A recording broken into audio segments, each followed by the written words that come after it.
the moment every fan waits for. The countdown's over. The road to kickoff has begun. Play is here to stay. I'm not going to name names, Kevin. From win totals to player props, from division races to MVP debates, we've got eyes on every camp and data feeding 24/7, breaking down every angle across the league. Every pick, every edge, every line that matters. SportsGrid. Your road to kickoff starts now.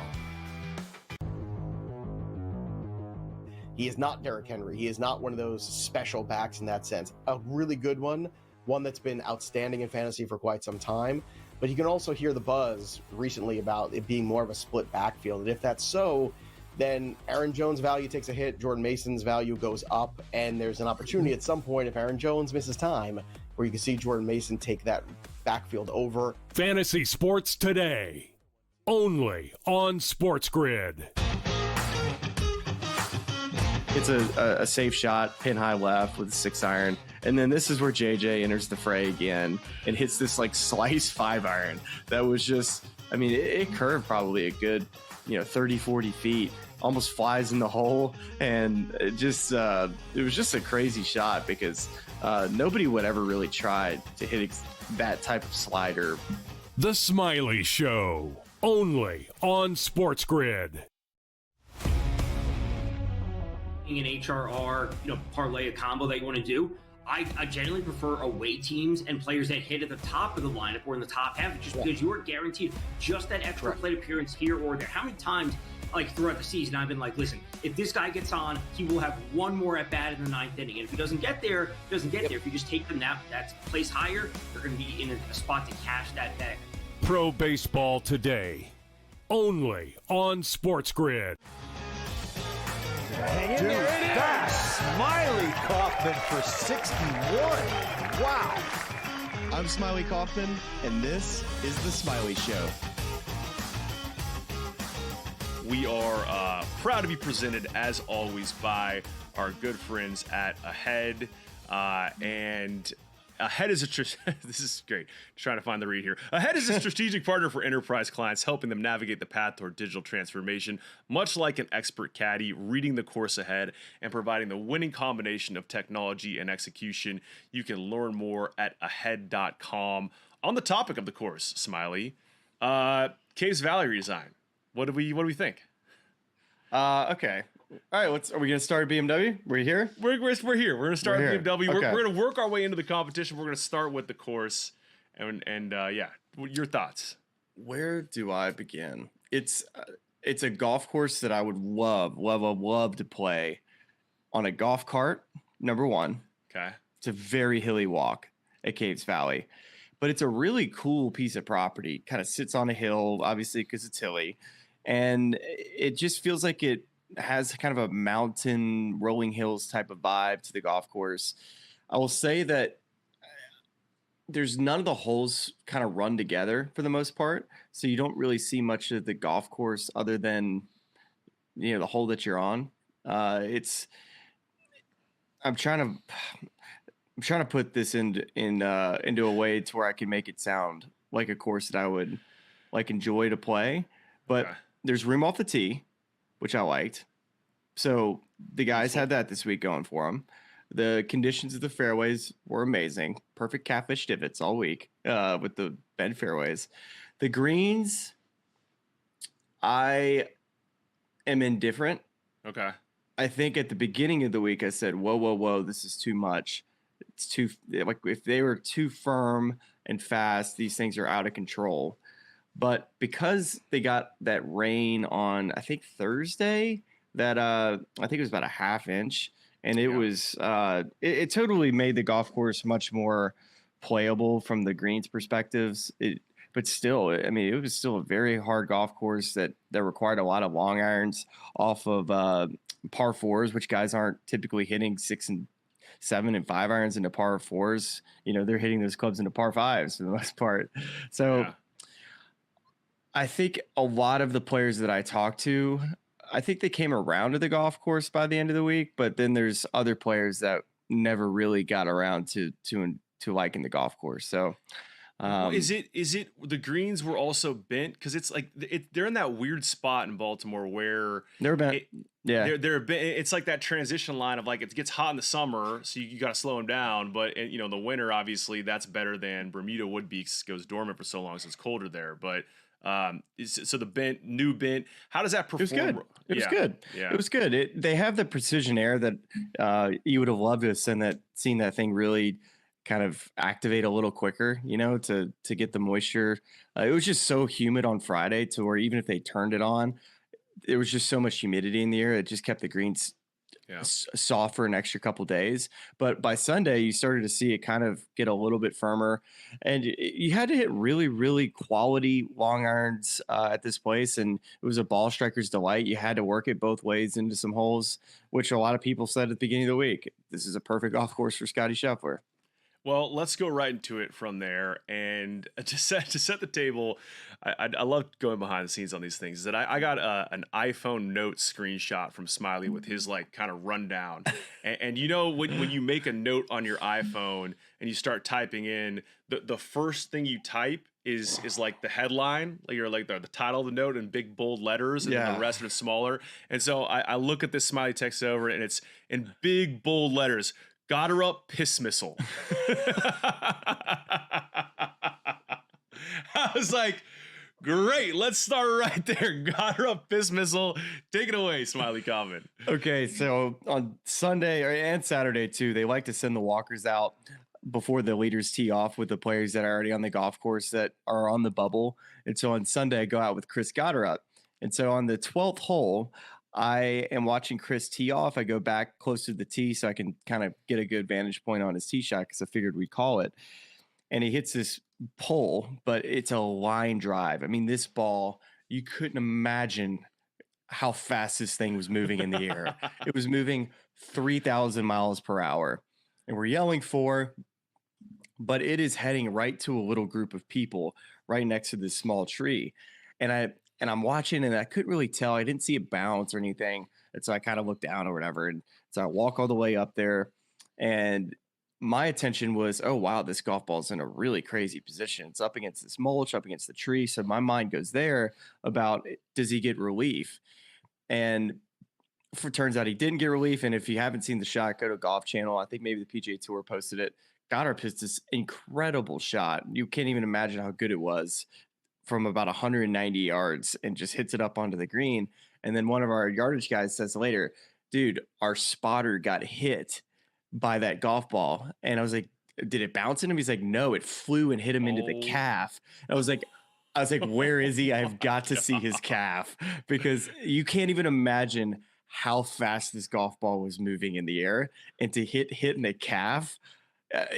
Oh my gosh. And so I go up, find the guy, Scott, I think's his name, has this huge whelp on the back of his calf, and Goddard up and all of us are walking over to the next tee. We're all looking at the back of his calf. And I was like, hold on, is that's a Bridgestone logo. Yep. Yeah.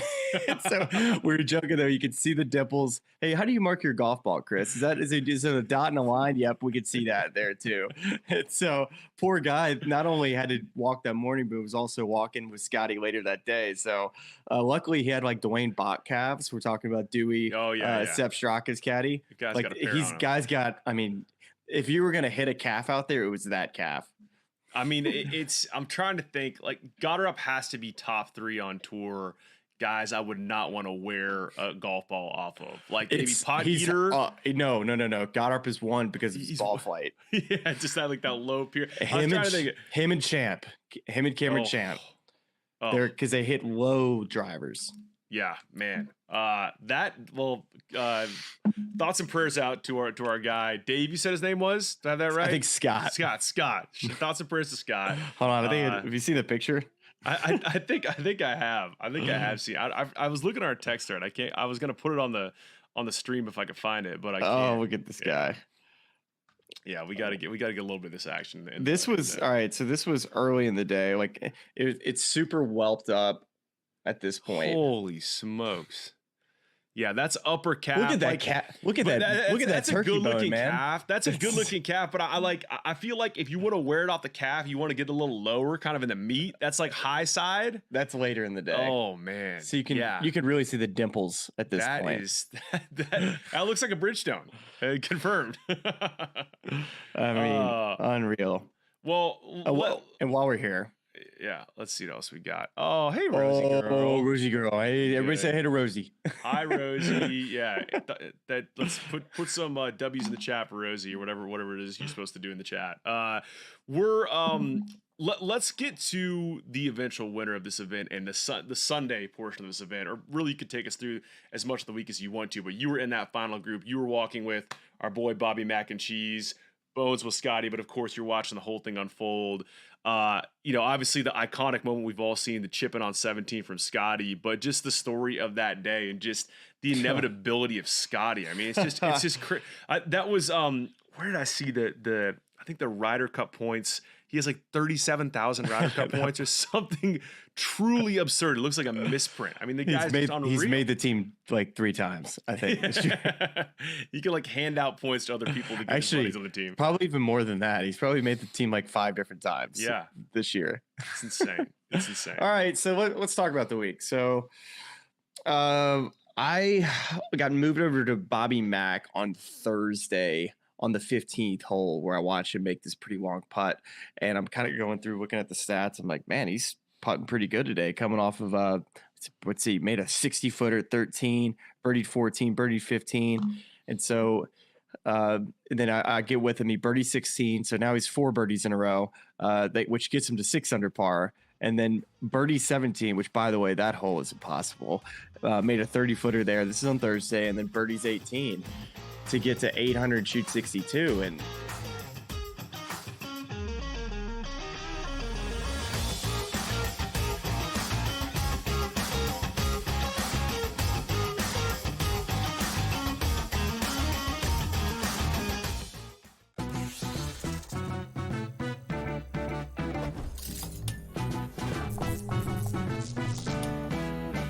Vegas knows how to celebrate. If you're headed to Vegas for your birthday, plan ahead to get all the birthday freebies the city has to offer. Just by showing your ID, you could get free cash play, scratch cards, drinks, and food at various venues on the Strip. Now, go get lucky. See you in Las Vegas. Let's get lucky. He said that was his decision, not a smart baseball play. Like, shut up, Dave. Like, you know what I mean? Like, really. If Ohtani wants to steal third base on his own, let him steal third base on his own, bro. Like, he's Shohei Ohtani. He made the call. He was wrong. He was out. Okay. I wouldn't have called him out for it. In-game live, only on SportsGrid. Multiple times on 18 today. It was just so wild. I mean, the distances, JJ hit it to the exact same spot. He had 30 feet, 36 feet, and 30 feet, and made the second playoff hole, the 30-footer there. And then they go to recut the hole, which I like. I like that, by the way. Oh, I thought it was great, but I'm like, dude, he might hole out from the fairway. Like, they cut the hole where he's hit every single approach shot. The Smylie Show, only on SportsGrid. What would you tell the people right now, though? Like, okay, I like the Rams ending into the season, but I'm not sure about Matthew Stafford because people want to get their bets in. People want their team totals. People want to bet week number 1 here. So what's your prognosis on the Rams? We'll talk long-term in a second. Week number 1. Are we just going to say, like, yeah, he's ready. Bullets are flying. He looks great out there because he is a tough dude. But again, a back injury for a quarterback trying to get all that torque on passes, usually not good. The Early Line, only on SportsGrid.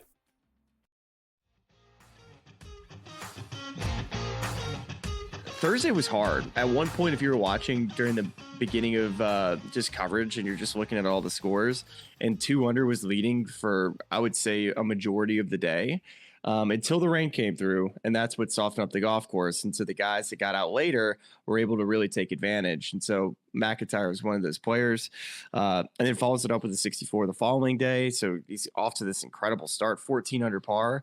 And we look at to see what the finish of this golf tournament was. Scotty shot 15 under. So, you know, it just tells you how the golf course really took shape over the weekend. And maybe as Kiz says, kind of reverse back to the mean a little bit with the putter. The guy made just an absurd amount of putts through the first couple days.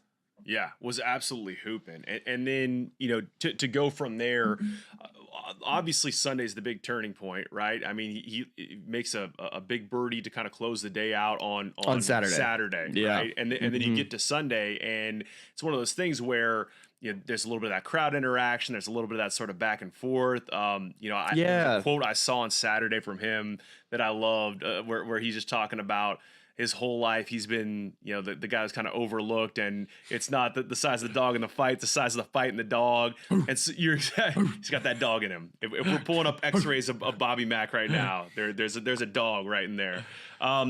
So I'm really feeling like going into Sunday, as inevitable as Scotty is and has been this entire year, past couple of years, that this guy playing what feels like a precursor to a Ryder Cup away game of all the players in the field is ready for this test, and it just doesn't materialize for him on Sunday. In fact, he backtracks and then goes on to say, when he's asked about it in post round on Sunday, he's like, I'd like to go out and break every club in my bag right now. So it's kind of surprising.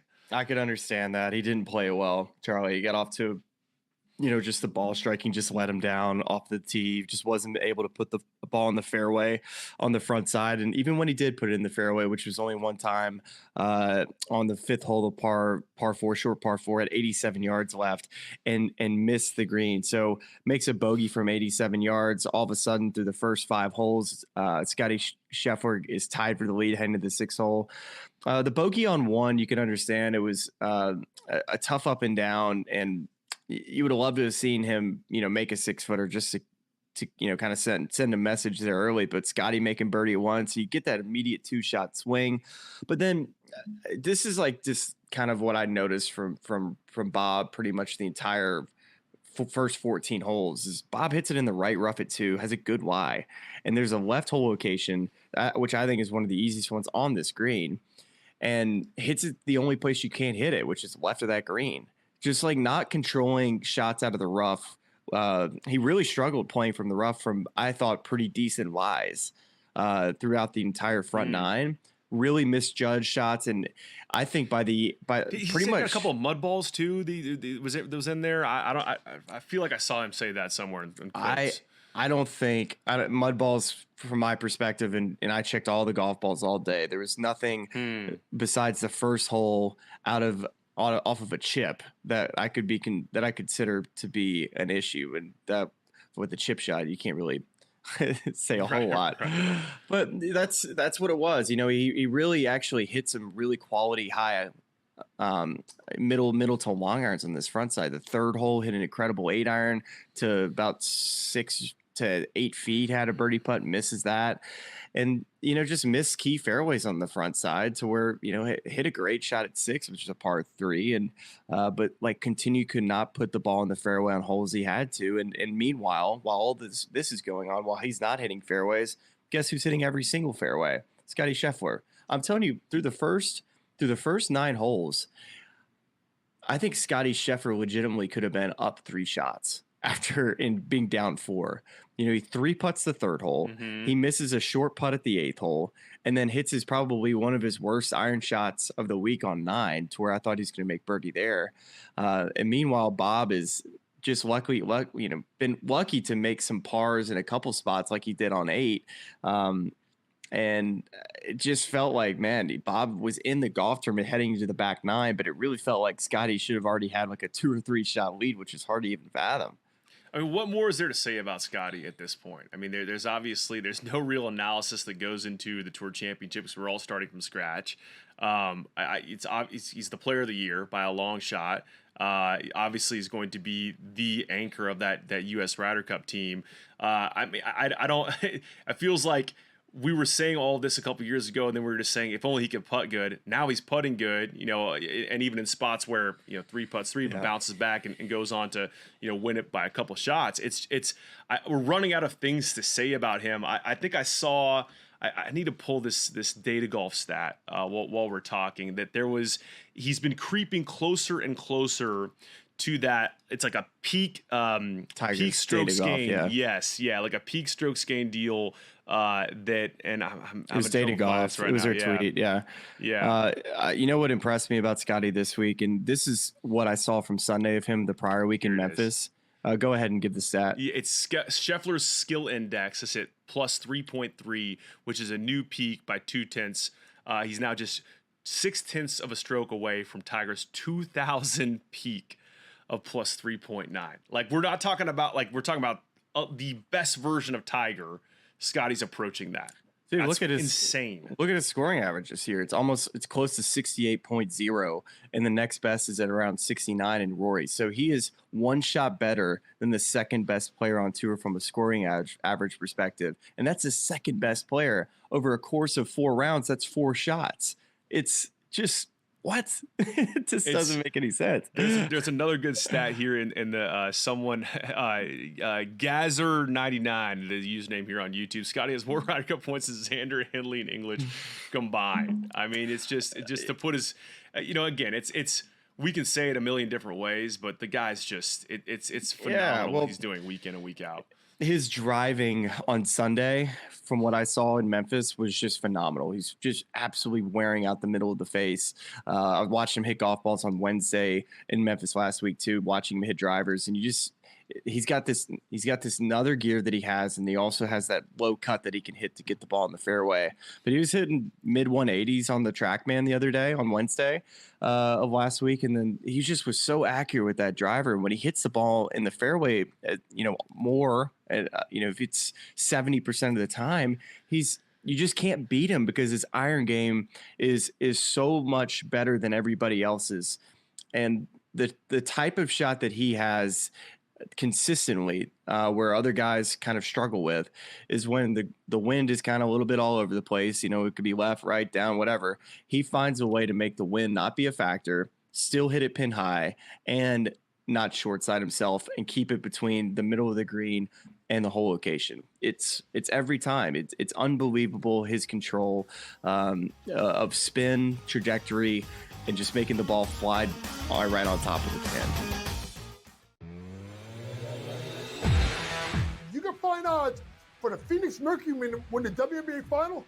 I'm saying it right now. Until I get Stewie back, and they can show me with Stewie, with Messerman, with Stewart, with John Quell, with Ionescu, with Phoenix, until I can see the Liberty look like the Liberty, which they have not been for a while, I'll be willing to say that Phoenix Mercury could make the WNBA finals. In-game live, only on SportsGrid. This is the moment every fan waits for. The countdown's over. The road to kickoff has begun.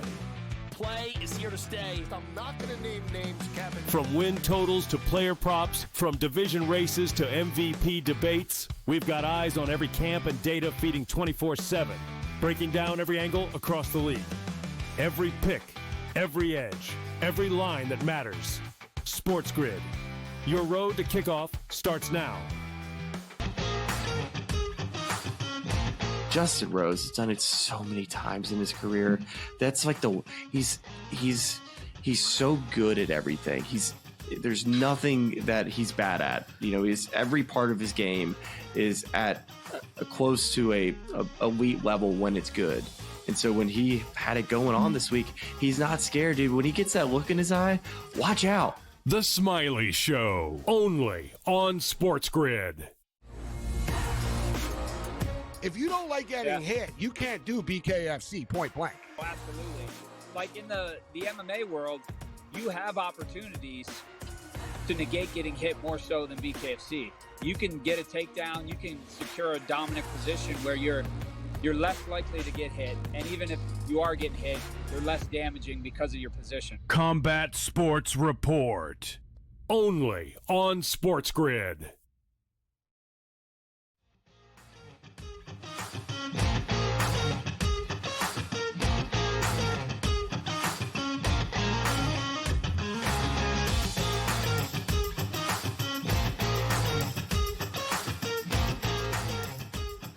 It's the other thing that we haven't even mentioned yet, which is even further testament to his greatness, is the fact that he did it with a replacement caddy on the bag. I mean, I don't necessarily agree with this commenter here, Gazzer99 again, that he diminishes the importance of caddies. I think Ted Scott adds a lot of value for Scotty, not only in the process of walking him through shots, but on the mental side as well. But how about Cromie, first week on the bag, getting the win? I mean, that's, and by the way, good week to be a Georgia Bulldog, as they have not only this win for Chris Kirk's usual caddy and also a Georgia Bulldog this week, Cromie, but Mason Howe, who just wins the USAM and is headed to Georgia this fall. It's amazing, 2 teenagers in that USAM finals. We'll get to in a little bit, but good week to be a dog. Yeah, good week to be a dog. Congrats to Michael Cromie. Grew up playing junior golf with Michael. We're the exact same age. He's just a tremendous guy. He's got a lot of respect from a lot of the players because a lot of us grew up playing with him. So he was, when he got on the bag for Chris Kirk a while back, it was, surprising to see him get in the caddy game, but he's really, really come a long way. He's good friends with Ted Scott. Scotty said it after the round. So I think a lot of caddies have taken him under his wing because they see, the potential and that he has, of course, with the knowledge that he has in the game. And he works his butt off, and he's a very likable guy. And he's a perfect replacement for Ted, however long he's going to be out. Cromie might be caddying for Scotty this coming week at the Tour Championship. We don't know. But it's funny, like when walking down the fairway, he looks a lot like, maybe it's just the Nike thing. Yeah. But from far away, he kind of looks like Harry Diamond to me. I don't know why. Wow. They just kind of look like, I don't know. I think it's just the Nike logos, but. Is it in terms of like demeanor? You mentioned how he's a perfect fill-in. Do you notice anything materially different about the types of conversations Scotty's having with him, the way he kind of carries himself, or is it just look like business as usual with Scotty out there? Even with caddy? They were definitely chatty out there. Scotty laughs more with Ted on the bag, like walking down the fairways. There's a lot of that going on. I think Ted is his own little comedian out there. Where Cromie and Scotty were talking a bunch. And you could tell that there was, a general friendship there, that they were able to hold conversations, it's always nice to have a new caddy to talk about different things. But yeah, Cromie, he didn't say a whole lot, the things that he did say, which I thought was really positive, was just the confidence that he had and where he needed to aim. And also just what club. And it was just very simple, one-word answers that it didn't take long for him to get to a point. It was like Scotty would ask a question, he would definitively say yes or there. And he kept it super simple. And for Scotty Scheffler, like if you can just keep it simple and be right, it's going to look pretty good. Well, and we talked a little bit about this, and this is just, I'm not saying this is your opinion, but just interesting, the difference between a guy who does carry a bag on week to week on the tour this week versus the fill-in last week where, the tour chaplain, great guy, but doesn't caddy every single week. And you even talked about, he was hanging with me. Yeah, I mean, you even talked about some of the lines Scotty took on some approach shots that paid off a lot of the time, but just a different type of voice and a different type of strategist next to you. Having a caddy who was confident in those sort of calls this week, could have been part of the difference. Yeah. Well, I guess as we get into the back nine of this, I kind of set up the front. I just kind of give a perspective of what I saw on this back nine. And I think the coolest shot of the day was the one that Scotty hit on the 11th hole, that little short par 4. He hits the fairway, has like 86 yards. Bobby Mack airballs another wedge shot. He's missed 2 greens at this point with wedges and hits another one like 50 feet long. But it's this like front hole location where you could spin it back in the water. And I'm up by the green. The wind comes down, it comes in. And so you have all these different factors with wind that could really make a golf ball either sail or spin back into the water. And Scotty and Chrome hit this like incredible little 86-yard low little skipper, spins back to however many feet. But I think as the back nine went on, especially as we kind of make our way over to 15, the hole before that, Scotty hits a, really nice iron shot on a hole that nobody's birdied on the 14th hole. And he 3-putts. And so I go back, I'm like, oh gosh. All right. So Scotty now has a 1-shot lead going into 15, but I think about, okay, so he 3-putted the 3rd hole. He missed a short putt at the 7th hole, or I should say the 8th hole. And then he misses a short putt at 14th. And those are like 3 short putts. And then he had a couple others that burned some edges. So a lot of putts that could have gone in, and then a couple easily avoidable mistakes that he typically doesn't make. And so you're wondering, okay, is Scotty going to run out of gas over these last 4 holes? And is Bobby McIntyre going to play this bad and win a golf tournament? So that's where my head was going to this 15th hole, where Bobby Mack, just finally hits a really good shot out of a fairway bunker at 14 and hits this incredible 8-iron. By the way, Bobby Mack moves it with his irons, like hits it way further than you could ever imagine. Wow. And Scotty hits it in that fairway bunker right at 15. And right after Bobby Mack hits it to 6 feet, it's like, okay, this is time that Bobby Mack's about to get back in this golf tournament.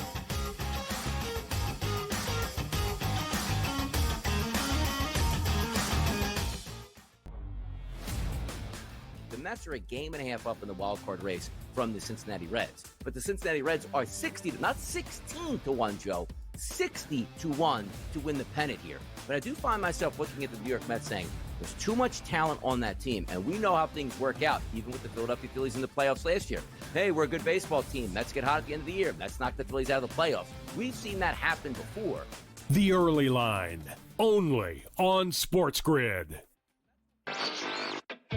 Jalen Lane, 4th-round receiver from Virginia Tech, who's a dynamic slot receiver. Run after the catch. He's had a phenomenal camp. Really great offseason. He is really gifted, and obviously, with McLaurin not practicing, he's getting a lot more of a look. Right. Now, the problem is, without McLaurin, they're not very deep at the outside receiver position. But Jalen Lane is a stud talent. I'm telling you, this kid should have gone higher. Newswire, only on SportsGrid. He's going to regress a little potentially in touchdowns, but his role's not going to change. There's no other superstar on this team besides Josh Allen. So to me, James Cook, they need James Cook. If the Buffalo Bills are going to repeat in that division again, they need him to be that guy in the offense because there isn't another star around Josh Allen. So James Cook is as close as it gets. I'm sorry. It's not Khalil Shakir. It doesn't look like it's ever going to be Keon Coleman or Dalton Kincaid. Fantasy Sports Today, only on SportsGrid. This is the moment every fan waits for. The countdown's over. The road to kickoff has begun.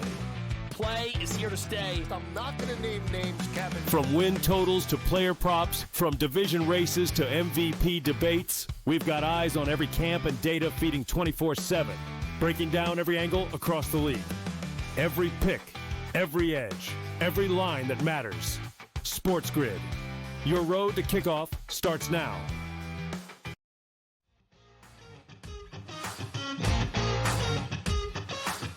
And then Scotty hits this fairway bunker shot that only he could pull off. He hits this, it looks like it's pulled, but he hits it right on top of the slope with perfect cut spin. And now somehow he's closer than Bobby Mack putting for birdie. And you're like, what just happened? It's exactly, it's what Scotty does. And then walking up to the green, you'll like this.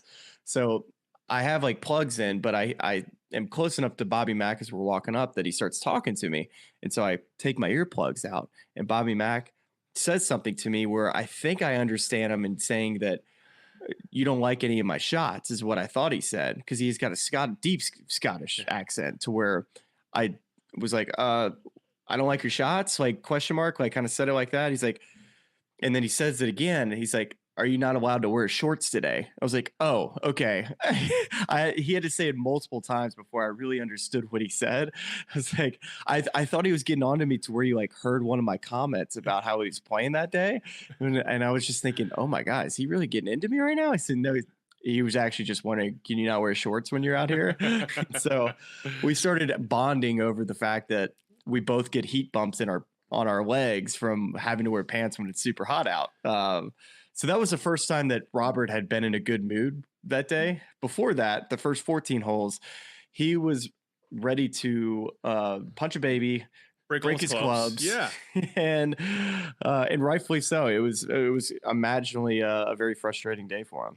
So we have a little bit of that. I mean, I don't know if you want to take us through to the end. We have a very simple, succinct comment from David here. 17 was sick. You sent us a video of that in the chat. Maybe we just kind of wrap on the rest of the round and then move it forward. There are a few other things you have on our little rundown of sorts. Yeah. You have a note that says Siwoo watching YouTube that I'm dying to get to. But give us close the roundup for us. Tell us about what it was like watching that chipping on 17, and then we'll move it on. Okay, so Bobby Mack makes a good birdie at 16, and we get to 17. And this whole location, I got a text from other players that said, this is diabolical. Like, you can't even imagine how difficult this whole location is at 17.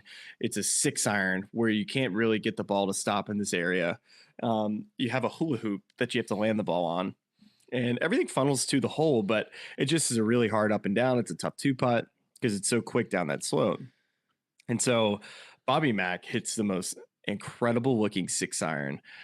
And I'm thinking in the air, like, this is the shot. Like, it's perfect. And somehow he flies it like 215, and just deflating, because I thought he absolutely pulled off the shot. Just because I would have loved to have seen Scotty have to take on that shot, because later on you heard him say that, I just basically hit it back into the left. So it was the right lead, because the rough over the green and left wasn't that bad, but it's still a very difficult chip. And so when we get up to the green, I look at Bobby Mack's chip and I'm like, okay, this is doable. I would say it's hard to make to get perfectly, because it's right as the players walk off. It's down grain as the players are walking off, so into the grain for the pitch shot. I didn't see Scotty's live, but I did get into a position. If you look at the video of Scotty's chip, you could see me right next to the scoreboard. So he's literally chipping right at me.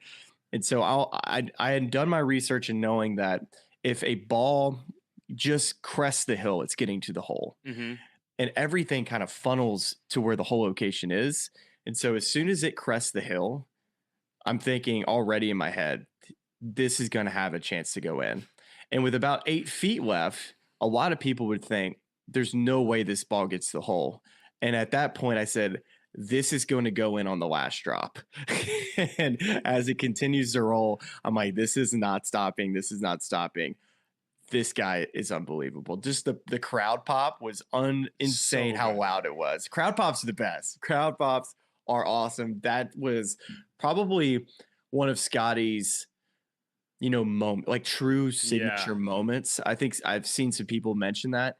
When you think about what are some of the greatest shots that Tiger Woods has hit? Well, you got you could go, list goes on. It's like the chip in at 16. There's just so many of them that come to mind. The big slice he hits around the trees at the par 5 and wherever that tournament was. There's just so many. And this was like Scotty's true, he starts the day 4 down. He gets the lead after the 7th hole and then gets to 17 with, where it's kind of falling apart a little bit, it feels like. And then he's like, no, yep. Good to have you, Bob. Yeah. It's so funny because I think, and we talked about this after the Open Championship of I think the reason why he doesn't have a lot of those moments is he's winning by so many shots. There's no real need to force the issue, or I think of the shot that Tiger hit out of that fairway bunker at the Canadian Open, that ridiculous, that left to right swinger. Like, I think that the Mexico Open too, man. Remember that one? Yeah. Joe, I can't say his last name, makes a good point too on Scotty's other true signature moment, the chip in at 3 at the Masters. Do you think that's Buselink? I don't know. Buselink? He'll tell us in the chipping on 322 Masters. I was standing there watching that from the other side, him alongside Cam Smith in that final group. I also think of the was that for birdie though? That was for birdie. No, wait, let me think about that. Yeah, because he hit one chip. They came back to him. Because he was just underneath the scoreboard on the left side over there. They both had to take TIO relief or whatever it was. If that was like a eagle chip, I think that's a little different. The one I'm thinking of is it's 4 at Sawgrass, right? The hole out from the fairway where he made that charge back to get in when he was down 5 or 6 shots, whatever it was at the beginning of the day. Where he I think beat out, it was that Wyndham Clark Xander Schauffele year, right? Where he came back to win. That I think was another moment of his. Sure. I think the Olympics is probably the one 9-holers that come to mind of just the epic comeback. There you go. I'm on fire today. Iqbal also threw in the comments that I got his name right too. So hey, no big deal. Carolina journalism degree goes a long ways. But also, I got to get a few notes in here. We got Amy Dowdy joining us from Washington. Finally got to watch live. Amy, thanks for tuning in. And also we've got Anthony here, Best Break from Work podcast. Got the earbuds in, hanging out. Yeah, this is the best part of the live. You get to see people kind of chiming in, add a little flavor to the show. We appreciate all of you hanging out with us. It's good to do it on a Monday morning. Yeah, thank you. Hey, I got a question for you. Okay, hit me. Is golf as watchable as it ever has been with Scotty in contention every week? Like, is it starting to be for you when you get home?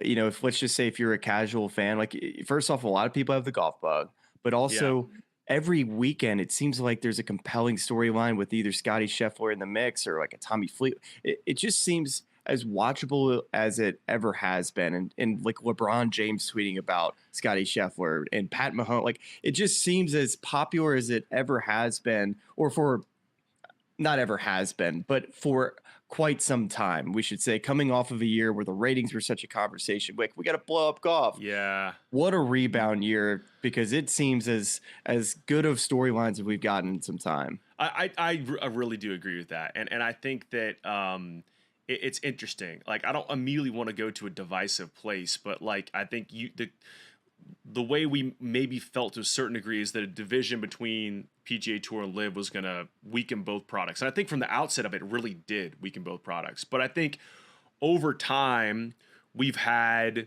we've had, of course, the Rory finish this year at the Masters was incredible. Scotty ran away with 2 other majors, but the JJ Spaun finish at Oakmont, incredible. We had a lot of other compelling events in between. And I'm looking over, and I got the email from our guy, Sean Laurie, who put together the LIV stats. And I don't know anything that's happening over on that tour. Maybe that's my fault for not being more plugged in there. But, Joaquin Niemann won like 5 times this year, didn't even win the individual title. Like John Rahm won the individual title without winning. There's like all these things that are going on over there that it's like if a tree falls in the forest and no one hears it, like does it make a sound type situation where again, my goal here is not to dump on that product, but I think it's more of a testament to, we were very worried about the health of this tour, and where we've sort of gotten is there are a lot of the stars who remained are really carrying the product, and Scotty's emergence and progression towards that peak Tiger form has really done a lot for it. And then we've had some really cool names and storylines work their way into the conversation and kind of backfill the guys that left. Even guys like a Chris Goddard coming into the mix, who's like just crushes the golf ball, plays well abroad, has a kind of a fun vibe with the gold chains, a Jersey guy. Like, more of those personalities emerging, I think, have added a depth of following in the game. And then I think the last piece of it is exactly what you said, is people who've been bitten by the golf bug.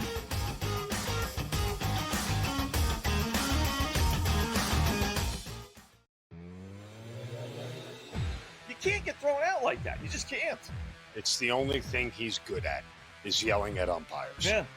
Other than that, he has no feel for the game, no grasp of the game, no idea how to manage a bullpen, no idea how to write up a lineup card. He certainly has no feel for high leverage spots and who to bring in. Devin Williams. There's nothing he does well other than scream and yell at the umpires. In-game live only on SportsGrid. Tigers aren't out of first place. They're still in first place, Tom, by 5 games over the Cleveland Guardians. But you see, like, last 10 games, Detroit Tigers 5-5. Last 10 games, Guardians. Winners of 9 of 11 games, winners of 5 straight games. They're only 5 back now than the Kansas City Royals, sitting at 8.5 back. The Detroit Tigers, so much fun this year, but now facing adversity with a month and a half left in the season. Pro Baseball Today, only on SportsGrid. He is not Derrick Henry. He is not one of those special backs in that sense. A really good one that's been outstanding in fantasy for quite some time. But you can also hear the buzz recently about it being more of a split backfield. And if that's so, then Aaron Jones' value takes a hit, Jordan Mason's value goes up, and there's an opportunity at some point, if Aaron Jones misses time, where you can see Jordan Mason take that backfield over. Fantasy Sports Today, only on SportsGrid. The Yankees have an 80.7% chance of still making the playoffs. That just tells you that parity is alive and well in Major League Baseball, where mediocre teams can still make the playoffs, and the Yankees are mediocre but have above mediocre talent. So if they can put it together, you still got an 80% chance of playing postseason baseball. The Early Line, only on SportsGrid.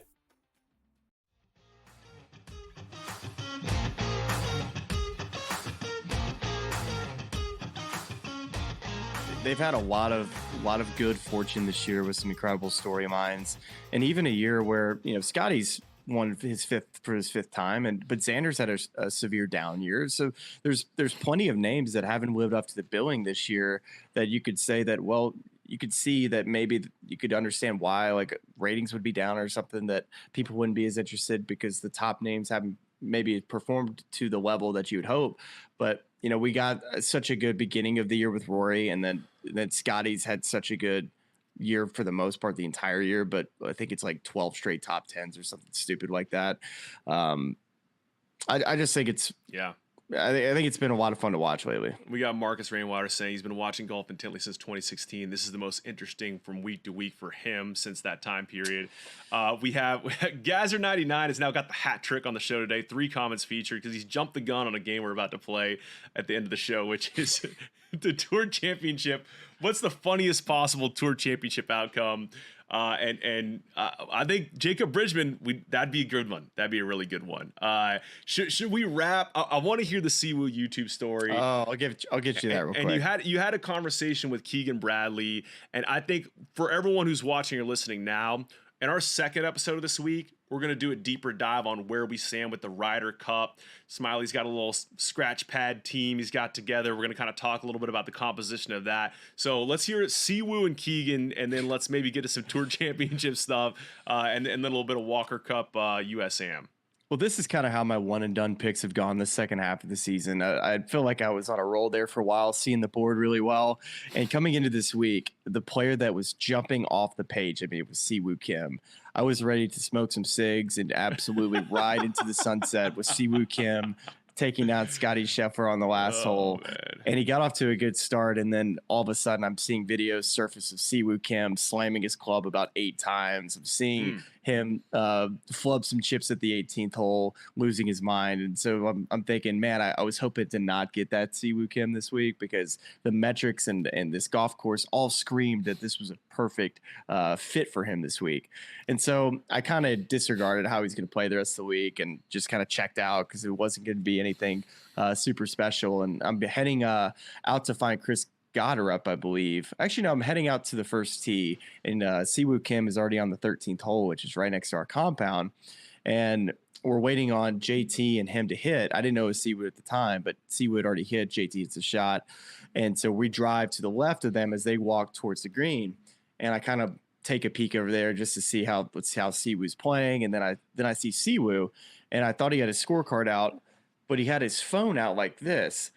And he's just like watching TikTok. He's just walking down the fairway, watching YouTube shorts, watching TikTok, and he's laughing, giggling, watching whatever he's watching. And I'm thinking to myself, this is my one and done pick. Yeah. This is my guy right now. We got no fight left. We were literally watching VeggieTales, walking up to the green, laughing about whatever it is. Yeah, great VeggieTales reference. And so I'm watching him the entire time. We drive around this pond, and so I'm still watching him. He's walking, he's laughing. And then he turns around and then he shows the rest of the group what he's laughing about. And so I'm just thinking to myself, golly, I caught Siwoo at a time where the Red Bull just unfortunately made him so unfocused to play. We both had swing and misses this week to close the one and done season. Well, he topped 20. I think he did top 20. He probably beat me. He did. Yeah, we're not even going to get into my frustration with my close to the one and done right now. I for a second when I saw that note, I thought like he was watching swing instructional videos on YouTube, which would have been equally hilarious. But TikTok just as good. It's funny. I just checked his scorecard. Siwoo Kim that he shot 300, but he also birdied that same hole that he just need a little pick me up. Just need a little something to look at. Yeah, you know, he hit in there. Oh yeah, it's a 4 feet there on that same hole. So he was chilling. He lost a lot. Okay, so you talked to Keegan as well this week. I talked to Keegan on Monday. I flew in, did an event for BMW, and it was actually a really good crowd that had just finished up playing golf at Baltimore Country Club, which, by the way, shout out Baltimore Country Club. Tillinghast design that was sick. Hold on one sec. What is that? Oh, that Rosie girl? Oh, she's snoring right now. I think she's chasing puppy bunnies. dreams. Puppy dreams. Yeah. I was like, hold on. Is she at the door? No, she's just chasing bunnies. We have Maxwell has started howling at sirens. Never used to do it. And now he just, and he did it the first time in the middle of the night. And like, I just was like, is there a home intruder? What's happening? Blood curdling howl. No, he just heard a siren. He's howling in the middle of the night. It's just dogs, man. Yeah, she's currently snoring, chasing bunnies in her dreams. So good for her. But all right, Rosie. Here we are. Where were we right before that? Oh, Keegan. Baltimore Country Club, fantastic. Tillinghast design. Played like 6 or 7 holes. My boy Tom Lovelady. Shout out to Brett Williams for getting us on. And so the conversation, of course, was a lot about just, the call to becoming a Ryder Cup captain and, just his background in New York, St. John's, and, what it means for him to be able to captain this team at the Ryder Cup. Talked a little bit about the European team, how similar of a roster they're going to have coming back, and Luke Donald and his friendship. And then, of course, I'm kind of working my way to the end here thinking, how am I going to phrase this question? So, Keegan, are you playing? Are you not playing? How do you say it to where you don't put him in a box to like have to answer it one way? So I said to him, said that I'm sure, Keegan, that when the Bethpage was announced a long time ago that this was going to be a Ryder Cup venue, I imagined that this was going to be a career goal for you to play in this event. Now that you got the call to be the captain of the Ryder Cup, where are you at this point as far as playing or being a captain? I know both for you would be, a career highlight. How do you see the situation and where it stands now? And he said that this is going to be the hardest decision in my life. And so at that point, it makes you think that there's a ton of indecision on whether he's going to pick himself or not. Heading into all this, he said top 6. He's definitely obviously going to play. He'd prefer to not pick himself. And I would have told you a month ago that Keegan should play. But the further we get into this, the more I keep thinking that he's not going to pick himself. I don't know if it's maybe because enough of the bubble guys have played that have had good weeks and that have played better than him. They're just, Keegan hasn't kept the ball rolling to where it feels like that he's had like a good week pop. Not saying 1 week is the reason why Keegan should make the team, but every other captain would pick Keegan this year. There's no doubt about that.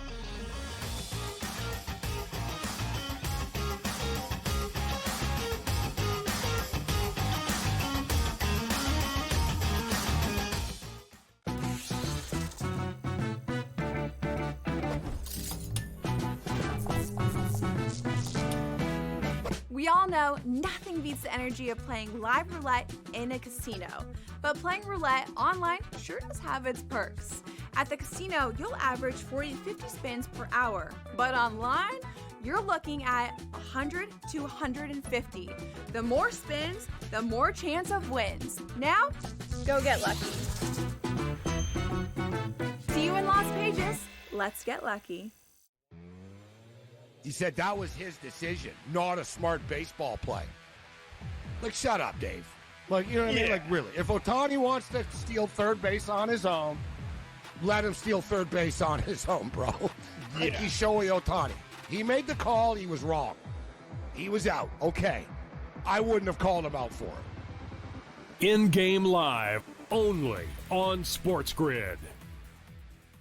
This is the moment every fan waits for. The countdown's over. The road to kickoff has begun. Play is here to stay. I'm not going to name names, Kevin. From win totals to player props, from division races to MVP debates, we've got eyes on every camp and data feeding 24/7, breaking down every angle across the league. Every pick, every edge, every line that matters. SportsGrid. Your road to kickoff starts now.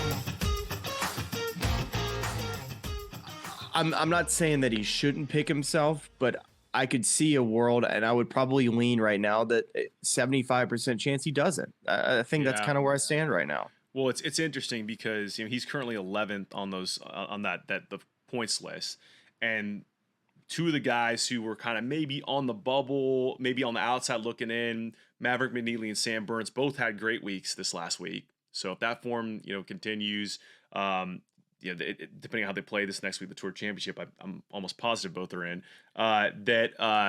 Both those guys could have a look at being pushing further up that points list and past the guys that have qualified, who are Scotty, JJ Xander, Russell Henley, Harris English, and Bryson DeChambeau. You got JT at 7, Colin Morikawa at 8, Ben Griffin at 9.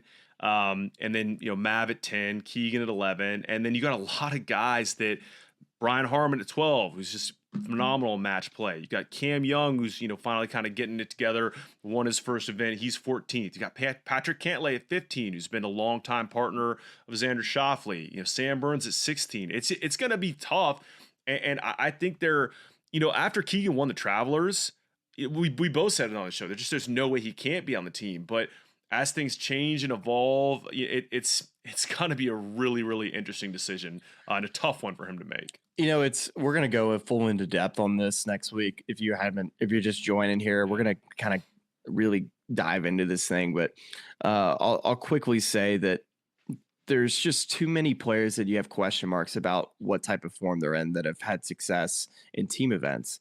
And not to say these players can't play well when the light's the brightest, because a lot of times that's what happens. The pressure of making the team almost makes guys try too hard and play worse. But when they finally get the light switch turned off and that they know they can go play, then it changes things a little bit. They kind of get into a mode of, okay, let's just go beat the guy in front of me. And it's you find that a lot of times these really, really solid players that are so experienced and have all the accolades that they have and show up with, that they're able to handle the moment. But how many guys can you pick that aren't in form? That's the question that I have. How many experienced guys that aren't in form can you take? And currently, you got guys that aren't playing as well. You got Cantlay is not playing as well. Morikawa is not playing as well. JT's kind of not been playing his best golf at this current moment.